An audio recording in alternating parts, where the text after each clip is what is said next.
Well, AstraZeneca has now started late-stage trials for its antibody cocktail following a $486 million injection by the U.S. government. The company says that will allow it to develop and secure up to 100,000 doses of the treatment. This comes as President Trump looks to resume his campaign activities, with the first one set to begin in Florida.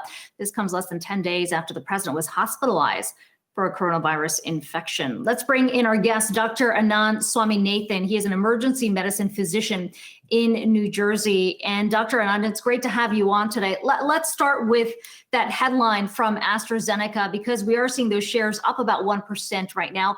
100,000 treatments available. What do we know about how effective it is, and how significant is that $486 million injection, the government funding there, given that we're still looking at, 50,000 to 60,000 new cases in the country?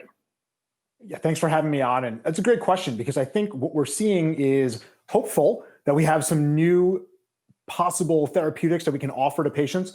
But this is really tricky. $486 million for 100,000 doses. And the AstraZeneca product, looking at their website, this is supposed to be preventative. Now, how we use that preventatively, I'm not really sure. How do we pick the 100,000 people that we decide to give a preventative treatment to? You could use this for patients who are in close contact with a case, and that might be where you want to use it. But like you said, 50 to 60,000 cases a day, 100,000 doses of this new medication, it's not nearly enough. And $486 million on the taxpayer's bill, we should be expecting something that is available for everybody if we're talking about preventative medicine. And it should be available for free, because the taxpayers are footing the bill for R&D. So I think there's a lot of different issues here. My main concern is that this looks hopeful, but actually what we have is a very small group of patients that would actually be able to receive this drug. And then how do we decide who to give it to? I'm not sure that this is going to be a cure in any way, shape, or form, or anything to move us in the right direction enough if we're only going to have 100,000 doses by the end of the year. And I think AstraZeneca is saying by the end of the year, they would have 100,000 doses. And like you said, we don't know the efficacy. We don't know the efficacy of the drug. We also don't know how long lasting that efficacy is. So is this something where you get the dose and you are immune forever? We don't know that. It could be just a couple of months of protection and then you're right back where you started. We just don't have that information. What we need is real research and real data before we get too excited about these drugs. When you talk about these antibody cocktails, the other name we've been watching very closely is Regeneron. That, of course, is the treatment that President Trump was treated with. And he has heaped huge praise on that, particularly just given his diagnosis so far. And we heard the Regeneron CEO come out yesterday saying the president is a case of one. The real test of efficacy is really going to come in these upcoming trials, or the trials that are currently being conducted. How do you see AstraZeneca and Regeneron side by side here, and particularly as it relates to the president's treatment? What has been the big takeaway? What have we learned? So the two different drugs, the one from AstraZeneca, the one from Regeneron, are slightly different. Regeneron looks like it's more geared towards treatment once people have established the disease, whereas, again, what AstraZeneca is saying is that's a preventative measure. But I like what this CEO said. I don't often give kudos to big pharma. This was exactly the message that needed to be said and needs to be taken in. This is an N of one. That's an anecdote. That's not causal. That doesn't tell us that this drug is going to cause people or force people towards the recovery end. And what we don't know is, again, efficacy. So we need real studies to look at efficacy. And then we also need real studies that are longitudinal to look at safety. And safety is a really hard one, because you might be able to prove efficacy with a study of 500 or 1,000 patients. But safety takes many-fold times that in order to show. We don't really know what the safety profiles of these kind of antibody cocktails are. So we need to have both of those sets of information, which makes this even trickier to know whether we're going to have something that is going to be available for patients if we don't have really that efficacy data or the safety data. As far as specifically President Trump's situation, I'm not his doctor, and unfortunately, his doctors have not been very forthcoming with all the information. So we don't really know. We don't know when he started with his case. We don't know exactly how severe.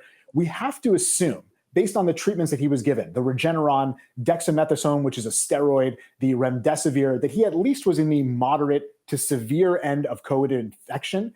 And so based on that, we're determining whether Regeneron works. I don't think we have enough data to say that. And really, nobody should be saying this is an effective treatment, especially when the CEO of the company says, we don't know if this is effective yet. And doctor, really quickly, you talk about safety and the concerns there. We've got the president planning his first campaign event since he was diagnosed with COVID. He says he's been cleared by his doctor, but we're talking about a rally. The president likes to hold these big rallies.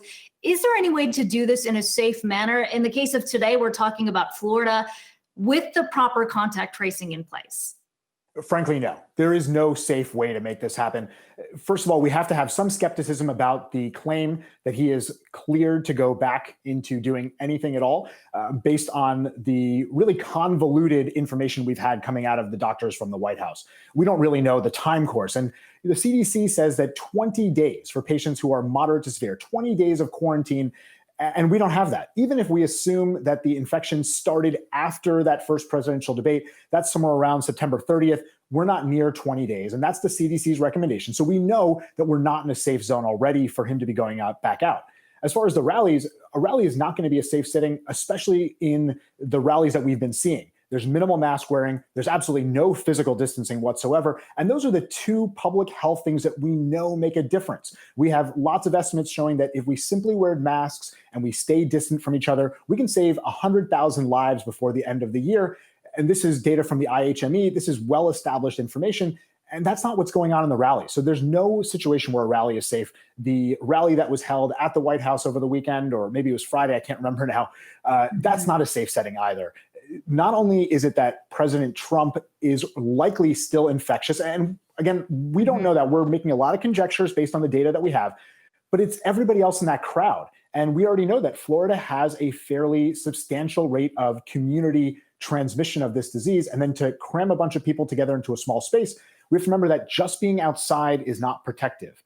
It's outside, it's physical distancing, and it's mask wearing. And we're not seeing that at the rallies. That's not a safe situation.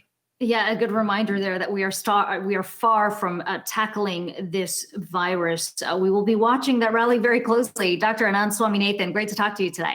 Thank you very much. Hey investors, Zach Guzman here. Are you interested in learning more about the markets and getting the latest financial news? Well, then click right here to subscribe to our Yahoo Finance YouTube channel.